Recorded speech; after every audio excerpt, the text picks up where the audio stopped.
This year's 2025 NBA draft class is loaded with talent.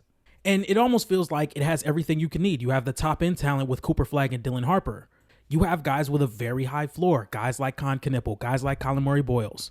It feels like you could get everything you want at this draft. You have the superstar scoring type playmaker in Dylan Harper. You have the point of attack athletic defender in VJ Edgecombe. In the forwards, you have Cooper Flagg, Ace Bailey. You have guys like Canipple. And in the big man position, you have guys like Malawatch, Thomas Sorber, or Derrick Queen. And with all the talent in this 2025 NBA draft, we are going to be putting every single prospect in a tier list. The draft is coming up and I truly cannot wait. So let's get into the video. Okay, ladies and gentlemen, I just want to go over the tiers real fast before we get started. There's Cooper Flagg, where he's going to be in a tier of his own. You have a superstar tier, all-star, starter, role player, and then boom or bust. I don't want to just call guys a bust before they play a single game in the NBA.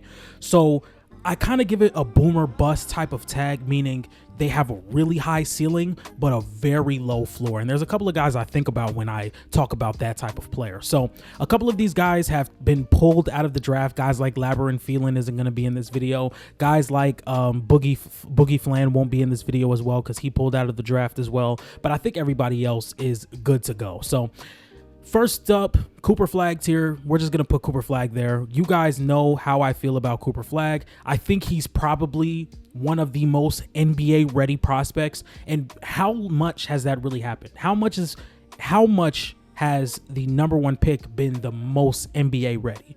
You know, because when I look at some of the superstars in the draft as the first pick, I don't think Paolo Banchero was the most NBA ready. I don't think Cade Cunningham was the most NBA ready in his draft. I would say guys like Wemby could have been the most NBA ready.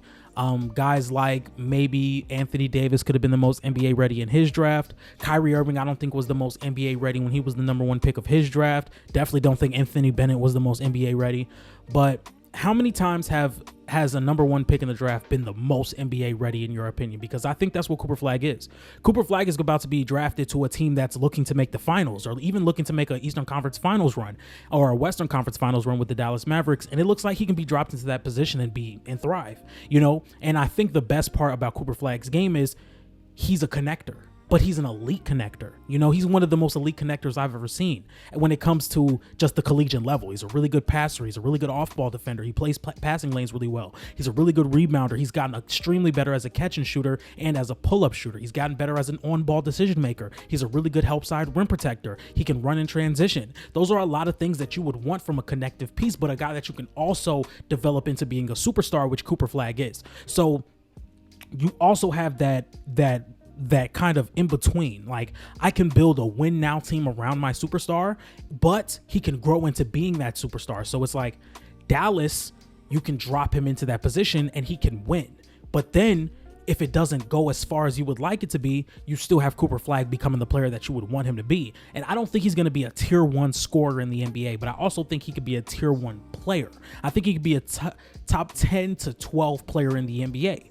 You know, with all the young talent we have, it's kind of unreal. It's kind of unrealistic to say he can be the best player in the league with guys like Victor Wembanyama running around. But I think it's very possible for him to be a top 10 player in years to come. I think he could be an elite rebounder, an elite defender, a solid to very good to great scorer with the pressure he puts on the rim, the size and the strength and the finishing around the rim, which I think does need to get better. But I think the drive to get there consistently is what really helps his game. And I think Cooper Flagg is the best prospect in this draft by far. But up next, Ace Bailey. And this is going to be the first guy I put in the boom or bust category, just because there's a lot to Ace Bailey's game. You know, there's a lot to like about Ace Bailey's game, which is why my ceiling for him is extremely high.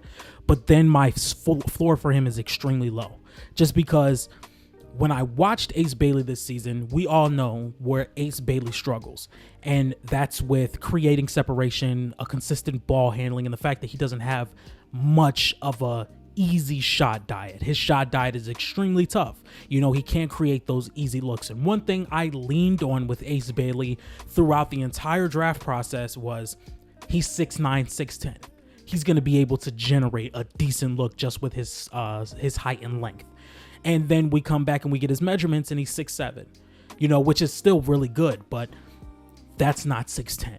You know, I always said, you know, you can teach a ball handle, you can teach how to get separation, but you can't teach being that athletic and that tall and lengthy. And that would be one of the reasons why I don't necessarily love the fit with him in Philly, because you see the defensive upside, you see the offensive upside, but right now that may just be upside at the NBA level. And it may be some situation where he would have to develop and really grow into the player you would want him to be.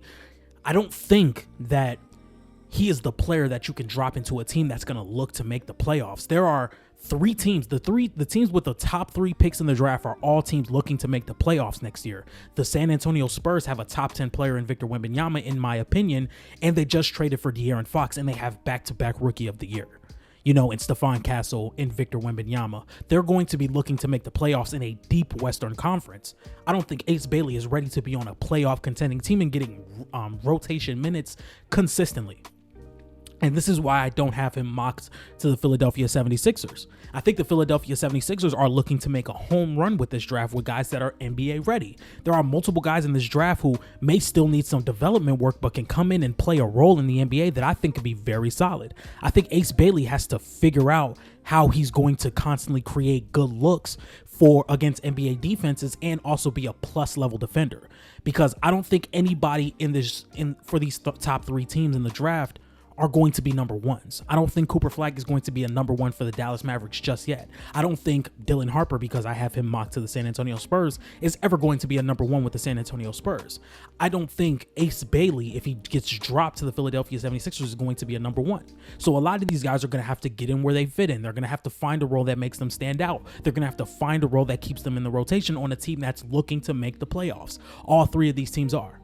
You know, I was thinking about this earlier at work. Some things I would have going for Ace Bailey is I would have him roll a little bit more to the basket, you know, try and get him some floaters, try and get him some 1-dribble pull-ups, try and have him run on the baseline, get some baseline runners to where he can curl and get a 1-dribble pull-up, maybe in the mid-range, have him cutting to the basket a little more, have him play the dunker a lot because he is 6'7", he is very athletic, he's a solid finisher around the rim, have him do a lot of things to where he can play off ball, develop that off-ball game, develop the transition game to where he can create advantages out of advantages that were already created for him. If you guys get what I'm saying, he could take advantage of the advantages already created for him. And I think that's where he's going to be most reliable his rookie year until he really builds that on-ball scoring, because I don't think it's going to translate to the NBA as well. You know, I still think his ceiling is extremely high. Once again, I'm on record saying that Ace Bailey could possibly be the best scorer in the draft 5 years from now if everything goes right from him.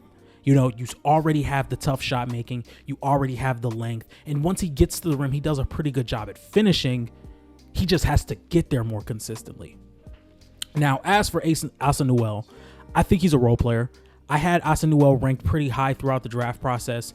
I think it's more of just the idea of Asa Newell. When you look at Asa Newell and how he plays, he has a solid mid-range jumper. He can run the transition really well. I think he can be a really good run, jump, and dunk type of big man. Somebody that can be a good roll man. Somebody that can pull up from the mid-range in that type of role to where his teams may be sagging off a little bit. But the thing is, he doesn't have that necessarily thing that sticks out when we look at all these prospects. If we look at Colin Murray-Boyles, we look at the defense. When we look at Nee Clifford, we look at a seasoned collegiate player that can score. When we look at Joerger Demon, we look at the shooting and passing. Noah Essengay is another guy that just has a lot of upside and a lot of tools. Jeremiah Fears is a guy we look at when we see the scoring. Dylan Harper as well. Jace Richardson's a very good off-ball player. You know, I don't think I see that with Asa Newell just yet. You know, and there's a world where he could become a really good starter for somebody. But as of right now, I think he's probably going to be a role player, somebody that can block shots and be a help side rim protector. He doesn't really have that frame. I think if he does build his frame, he could be a good full-time starting 5. As of right now, I think I would put him at the 4 until he necessarily grows that strength for him to be a 5, because I think he's 6'10", 6'11". He's extremely quick, but I would have him as a role player as of right now. As for Colin Murray-Boyles, I'm going to have him as a starter. And the difference between a starter and a role player is I think Colin Murray-Boyles, when he gets to about 24, 25 years old, can be one of the better starters in the NBA, meaning OG Anunoby level, Jalen Suggs level, you know, one of the better starters in the NBA, somebody that you would trade for, and that would be the missing piece that would push your team over the top. the OKC Thunder made that trade to where you go get Alex Caruso and Isaiah Hartenstein, and that's the piece that pushes you over the top. The Boston Celtics went and got Drew Holiday and Kristaps Porzingis. That's the piece that put them over the top. You guys get what I'm saying. So, in Colin Murray-Boyles, I think the ball handling is something that I would just step back on just a little bit, because he's gotten better as a driver over the college basketball season or the collegiate season, but where he hangs his hat is the defense. And one thing I always talk about with these prospects, something that you have to look at when you're looking at these prospects, in my opinion, is their strength. I think Colin Murray-Boyles has an NBA level strength to where you could see him guarding Julius Randle in the post. He's a really good rebounder. He plays very good in pick and roll. He's good in drop. He's good with his hands. He's good on ball. And I think that's very valuable, and you get a very high floor. I think Colin Murray-Boyles is going to be picked in the top 10 because he has an insanely high floor. You get the defensive level from him every single possession, whether it's closing defensive possessions on rebounds, whether it's breaking up pick and rolls by playing drop, but also disrupting the ball handler because he has such a long wingspan, and he can also mess up a player's dribble if they're dribbling too high. So I think Murray-Boyles is going to be a very good starter in the league. As for Johnny Broome, I don't have a lot of intel on him. I'm just going to put him as role player because from what I've seen, he plays with his back to the basket a lot. He does play very slow. I think he's going to be a second round pick. As for Nick Clifford, I'm going to have him as a role player as well. I think he's a very good scorer. I think he has very good offensive feel. He's a solid team defender. He can shoot the ball. But I don't see a world where he's going to be an all-star. Maybe I'm wrong. Once again, I'm not hating on these players of any sort, but I think he's a really good scorer, and I think he does bring a really good floor. I've seen a lot of Chris Middleton, in my opinion. I see a lot of Chris Middleton, but I don't think he has the upside of one of these younger players like a Joerger Demon, who we're about to get into. I think Joerger Demon is boom or bust. There was a lot of hype about Joerger Demon earlier in the collegiate season. A lot of people were taking him top 5, me included, because some of those earlier games really brainwashed me. I think right now you don't look at him as a point guard. I think he's listed as a point guard. I would not have him be my full-time point guard ever. He's 6'8", which is really good. He has good length. He has shooting touch. He has a playmaking, passing type of concept that I really like. But I think it's more for a secondary playmaker type of role, maybe, or a playmaker off the bench. Somebody who can shoot the ball, maybe attack advantages that are created for him and play make out of those advantages. That's something that is very valuable in the NBA. And we talk about role players today in the NBA not being able to be one-dimensional anymore. I've seen a post to where people were saying, what happened to JJ Redick? What happened to Kyle Korver? Those guys don't exist anymore. They don't exist anymore. We are in an NBA where you can't just be a shooter. You can't just be a defender. You can't just be a rebounder. You have to be able to shoot and pass. You have to be able to shoot and defend. You have to be able to rebound and pass. Whatever it is, you have to have multiple layers in your game, and I think Joerger Demon can become that. I think he has really good shooting form. I think he has really good feel for the game when it comes to passing and making the right decision. That's what you build to be a really good role player or a secondary ball handler. I just don't see point guard because he cannot create advantages with the ball in his hand. I don't think he can do that consistently. I just don't. I think he showed us a lot in the first couple of games, but towards the season and how the season ended, he just really struggled to create open looks for himself and consistently put 2 feet in the paint and create advantages for other players. Now, for Noah Essengate, I'm between starter and boomer bust, because another guy in Noah Essengate, who I'm going to put here, no, I'm going to put him in starter. I'm going to put him in starter just because I think there's a lot of upside here. I think he's a good defender. I think he's very lengthy. I think he puts the ball on the floor and plays in transition. It's just he's really raw as an offensive player, and that's okay. That's okay because, once again, you have the tools. You are really tall, 6'9", 6'10", I believe. He has a really good length. He has really good feel for the game. He puts the ball on the floor pretty well. He runs in transition really well. He's a pretty good defender. He's gotten better as a three-point shooter. But then again, I think a lot of that just, I think he's going to struggle offensively in the NBA. I think defensively, he can be a good guy that plays in passing lanes. I think he can protect the rim pretty well. But the frame, again, is something that I struggle with a little bit, because I'm going to talk about this with somebody else who's somewhere in this draft. Is he here? Yes. No, he's not. Where is he? Carter Bryant. There he is. Okay. Yeah, I'm going to talk about this sooner again later. Coming into the NBA with a very slight frame does hurt, especially when you're a guy that's leaning on upside. So it's like, I don't know how much minutes you're going to get just because of that strength aspect. You have to have some level of strength when you get to the NBA. I don't think Noah Essengay is 100% there. So we're going to keep him here. We're going to keep him at starter. The next player I'm going to be talking about is Jeremiah Fears. I think Jeremiah Fears can be an all-star in the NBA. I think he will probably be a high-level starter as well. It's either one of these. I do think he's a really talented scorer, and I think he has a really good jump shot, whether it's off the dribble or off ball, and I think that's very valuable. And I also think he has a really quick first step as well. You know, just being able to get to the basket off your strength, or not even off your strength, off your speed. The strength is where it comes in again. And I think he can be bumped off his spot if there is somebody that's guarding him that matches that speed and athleticism. And I think that could be something that holds me back from him, though.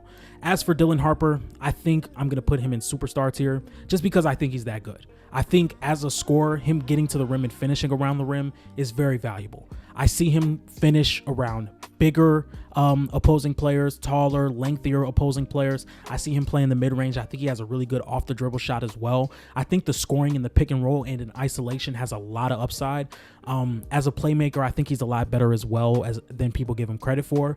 But I think Dylan Harper is going to be a really good player in this league. Now, up next, I'm going to be talking about Jace Richardson, and I'm going to give him role player just because he's very short. Jace Richardson is 6'1", and I think being 6'1" is probably the worst time in the NBA to be 6'1", just because of the mismatch attacking and how tough it is to stay on the court because of how much opposing offenses are going to come at you defensively. We see guys like Trae Young, Jalen Brunson, Damian Lillard, TJ McConnell. These guys are instantly Fred VanVleet, Rob Dillingham sooner or later. These guys are going to be really hard to be kept on the floor in playoff situations because, or at least guys like Rob Dillingham and TJ McConnell and things of that nature. It's just going to be really hard to keep a 6'1" guard on the floor defensively unless you're that gifted on offense like we've seen with Trae Young, Jalen Brunson, and Damian Lillard. We see teams like the Boston Celtics or like the Indiana Pacers just constantly go at these smaller or less athletic defenders. And I just don't think Jace Richardson is that good defensively. Somebody's going to take a swing on his offense and his off-ball play, which I think the Orlando Magic are probably the team that they're going to probably take a swing on Jace Richardson because you can play him next to a Jalen Suggs and Jonathan Isaac and try and hide him as much as possible while you get that off-ball shooting. But as a defender in this day and age in the NBA, it's going to be very hard to hide that, in my opinion. Next player we're going to be talking about is Casper Yakonis, and he is the next guy in my boomer bust category. I think Casper Yakonis, he was a guy that I considered top 5 to 6 for a majority of the year. Very good off-ball player, very good ball handle, very good shooting off the dribble, very good shooting period. I think as time went along, we started to see him get a little bit flustered, over dribble into situations that he never necessarily doesn't thrive in. And I think that comes with just him having the ball in his hand a lot. I do think he has a very high ceiling, but once again, a very low floor. I don't love the defense. I don't love the over dribbling in traffic. I don't think he's the best dribbler in traffic, but the off ball play and the shooting and the nature to be a secondary ball handler coming into the league is what makes him still intriguing in my opinion. Up next, we're going to be talking about my guy, Colin Malawatch, my favorite prospect in the draft. Yep. He's there. I'm fucking with y'all. Colin Malawatch, I can see being an all-star level player. And I've talked about Colin Malawatch multiple times on this channel. I've talked about him multiple times on other channels. I've talked about him ever since he came into college. I think Colin Malawatch has the potential to be the best defender in this draft class. I 100% believe that. And if you ask me, I don't think the gap between him and Cooper Flagg is that terrible. If you really ask me, I think he's just as good as a defender. I think he's just as good as a defender as Cooper Flagg. I do. Like, I'm not going to sit here and lie to y'all. Like, I'm not going to be scared to get anything off. I think Malawatch is just as good as a defender as Cooper Flagg. When you have a guy who's 7'2" and can move his feet like that on the perimeter, like we've seen all year with Malawatch, it's insane. It's insane. It's insane. The way Duke played all year was rotate heavy, blitz heavy, switch. As long as you have Cooper Flagg or Kaman Malawatch as your low man, we can do whatever we want. We could play Kaman Malawatch on the perimeter against guards. We could play him on the perimeter against wings because his foot speed and his length and his athleticism keeps him in the play. And that's why a lot of people say, oh, he doesn't rebound as much, because he's not around the rim as much. He's not around the rim as much as a Derrick Queen or a Thomas Sorber. He's not, because he's switched on the perimeter. He's comfortable doing that. Now, am I saying he's going to switch on the perimeter in the NBA in his first year? No. But am I saying he has a leg up on some of the guys like Derrick Queen and Thomas Sorber in this draft? Yes. Like Asa Newell in this draft? Yes. And this is why he's clear-cut the best center in this draft. He's clear-cut. He's clear-cut. I think he's clear-cut the best center in this draft. And I think he's the third best player in this draft. 100%. His jump shot form is really good. Do I want him taking threes his first year? No. But do I like his jumper and want to develop that in due time? Yes. 100%. 100%. Kaman Malawatch is a special talent. He's a special talent. He does need to work on his hands a little bit. Sometimes he messes up lobs. But as a defender, I think the two best defenders in this draft played for Duke. 100%. 100%. I'm not about to keep going into Kaman Malawatch because I'm actually going to work on like my third video on him. But we're not even going to get into that. The next player is Duke's other player, and Canipple. Canipple is going to be like one of the better starters in the NBA. Another guy I've grown really high on throughout the season because I've watched these three guys more than any other prospect in this draft, just because my wife just got into Duke, and I've been cheering for Duke for a long time. But Canipple is a fantastic player. He's one of those high floor players. High floor. Like, there's a lot of guys in this draft I think he's better than. For example, I think he's better than Trey Johnson. To be completely fair. Now, I think Canipple has, like, he's shown that he can be valuable in a good defense. Like, I don't think he's a defender that can make a mid-tier defense better, but I don't think he can make a really good defense worse. Like, I think you can put him on the Houston Rockets, which is probably where I'm going to have him mocked until draft day. I don't think he can make that defense worse. Like, I think you could put Jabari Smith and Amen Thompson around him and he'll be straight. I also think he could play like a 2 or a 3.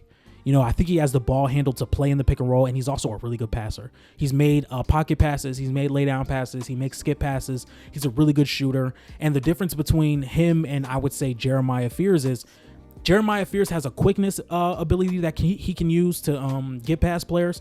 Canipple has a strength advantage he can use. Like, he's been really strong. He's really strong. And he uses his shoulder. He uses the bump of his shoulder to create open looks in the mid-range with the ball in his hand. And a lot of people talk about his athleticism and how he won't be able to create good shots in the NBA. I think he has a strength. I think he has the strength to be able to create good mid-range shots because he did it all year in college. You know, so I'm really high on Canipple. I'm really high on him. I just think his ceiling isn't as high as a guy like Ace Bailey or Jeremiah Fears. That's why those guys are probably going to get taken before him. But I think he's like as good as Ace Bailey, and I think he's better than Jeremiah Fears. Like, I don't blame anybody for having him like top 6 in their big board, top 5. Like, I could see him being 5th. Like, I wouldn't argue with you. Like, I wouldn't say he's better than VJ right now. I don't know. That's tough. But Liam McNeely, role player. There's a lot of things with Liam McNeely's game that translate to the NBA. I just don't think it worked the best in college, and he did get hurt.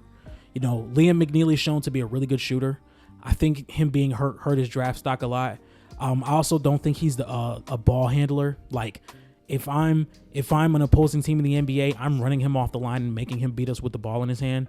Now, he does have like a good first step, but he doesn't have any fluidness in his dribble to where he can be able to react to somebody stunning at him or like showing. Like, I believe like if you show at Liam McNeely, he will overreact and lose the ball. Like, I think he just dribbles like it's like boom, boom, boom, boom, boom, right hand, right hand, right hand. You know, like, I think as a ball handler, he has to get better. He's shown the first step to be able to get to the rim off attacking closeouts, but I do think he has to get better with his ball handle. But as a role player, I think he'd be solid. He's 6'7". He's a really good shooter. Once again, this is another guy to where I don't think he can hurt a really good defense. So yeah. As for what's his name, bro? Nolan Traore. My bad. Boomer bust. This is another guy that's boomer bust because once again, I'm a guy that came into this draft like I think this was right before the collegiate season started. I thought Nolan Traore was better than Dylan Harper. And that just comes with what I value in point guards. I value point guards that can get to the rim at will. Like, Dylan Harper does that, but Nolan Traore has such a good first step in the pick and roll to where if you can create constant rim pressure and you have such a good first step, you're going to be able to get open looks from the corner. You're going to get lob passes to the bigs. It's just Nolan Traore didn't finish around the rim well. He didn't shoot well. Some of his decision making was bad, and he's not a good defender. So he's shown signs throughout the season to get better in those things, but he still just isn't there yet. You can still see the upside though. You see the upside because when he's finishing around the rim and the shots falling, he looks like a top 12 prospect. He looks like a lottery prospect. But then when it's not, he looks like he should be taken at the end of the first round. So I think it's boomer bust with Nolan Traore. Up next, Tahad Pettiford isn't in the draft anymore. Same with Labyrinth. Drake Powell, still got to do a little bit more research on him. Derrick Queen, boomer bust. And I've said this about Derrick Queen all draft season. Very, very, very, very, very talented player. Very talented player. A lot of people mock him to be Sabonis or Alperen Sengun. You know, a lot of people have mocked him to be Alperen Sengun. That would be a lot of people's player comparison. I'm not high on the heavy isolation big that isn't athletic enough to be a good rim protector. I'm just not. Like, I'm not. If you are going to be like, and it's not even like, because it's like people see a big man that can pass and they instantly compare him to Jokic, and I hate that shit. I'm just not high on that. I'm not high on that. Like, I'm not the biggest believer that a rookie who's going to be asked to change his play style depending on where he goes is going to succeed in their first year. I'm not high on that. Like, I don't think there are a lot, because even though like there's a lot of talent in the NBA, majority of these teams have their guy. Like, if we look at the top 5 players in the draft, top 5 picks in the draft, a lot of these guys have their guy. Like, the Philly has their guy in Joel Embiid. I'm only putting quotation marks because he's hurt. The Mavericks have their guy in Kyrie and AD, at least the first year for Cooper Flagg. The Spurs have their guy. The Hornets have their guy, even though LaMelo's always hurt. The Jazz, the Wizards, and the Nets don't have a guy. If he doesn't go to those 3 teams, there's 27 other teams that possibly have a guy. I just don't know if he's going to go to a team that's willing to alter their entire team to let him be this heavy isolation mismatch attacking big. So 27 times out of 30, he may have to change his play style. I've seen him on defense. He's slower on his feet, in my opinion. He doesn't get off the floor as much. That's why I say it's boomer bust. I think there's a world where he can make out of the post. He's very strong. He loves contact. He finishes through contact. He makes jump shots occasionally. He can put the ball on the floor. There are a lot of things that he does well that can contribute to an NBA team, but his play style and how it's been all year, I don't think there's a lot of teams that's willing to say, hey, Derrick Queen, you just go out there and rock out, bro. Because when we look at guys like Alperen Sengun and Domantas Sabonis, they're just so confined to the team they're on. Whatever team they're on has to be heavily tailored to what they do. And that gives you a lot, that puts a lock on how creative you can be with your team. And once again, I don't want this to sound like I'm hating on Derrick Queen, because Derrick Queen's a fantastic talent. Not all great basketball players are great NBA players. Like, if you get what I'm saying. Like, I hope you guys understood what I'm saying, because I'm ranting about Derrick Queen. Up next, Thomas Sorber, very good starter. Another guy I'm very high on. Again, this may be because I'm lower on Derrick Queen. I think Thomas Bryant will be a better NBA player in his first season than Derrick Queen. And again, I may be wrong. This is the best part about the draft. Derrick Queen can be like all that in a bag of chips next year. He can go to the Wizards and be the best rookie flat out next year. Best rookie flat out. But based off of what I'm seeing, I'd rather have Thomas Sorber. He's such a polished rim protector. He might be the most polished rim protector here. As like a straight up rim protector, he does not foul. He plays really good drop coverage. Solid playmaker. He's a very good rebounder, and he's quick. I like Thomas Sorber. I really like Thomas Sorber. As of Trey Johnson, another guy I'm going to put in the all-star tier. I think his difficult shot making is top tier. Like, I think he's a better difficult shot maker than Ace Bailey. As for him, I've seen him play out of the post. I've seen him play make. I've seen him play off ball. I think he's going to be a fantastic scorer in this league. He's 6'6". Like, I don't think it's crazy to say I see Devin Booker. I really don't. The only problem I see with him right now is the rim pressure. His separation and getting to the rim, it's not that great. But outside of that, I think he's fantastic. And he's such an underrated passer as well. Such an underrated passer. VJ Edgecombe, all-star. It's either top tier starter or all-star. Like the Derrick White. Like, he could be a top tier starter.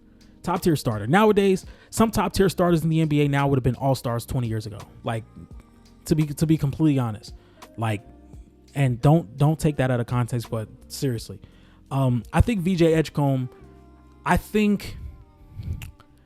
don't think, like, it's hard to explain with VJ. I think VJ Edgecombe provides a very high floor. I think he has a higher ceiling, but I don't think it's as high, if you guys get what I'm saying. Like, I think this is a guy that can have a very high ceiling, but then again, can also have a very high floor, and he may just peak in the middle of that. Because when I look at his athleticism, when I look at his transition play, when I look at his pick and roll scoring, it's all really good. When I look at the fact that his three-point shot has gotten better throughout the season, that's fantastic. That's fantastic.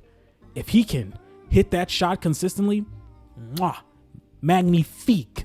Magnifique. Magnifique. I'm trying to tell y'all.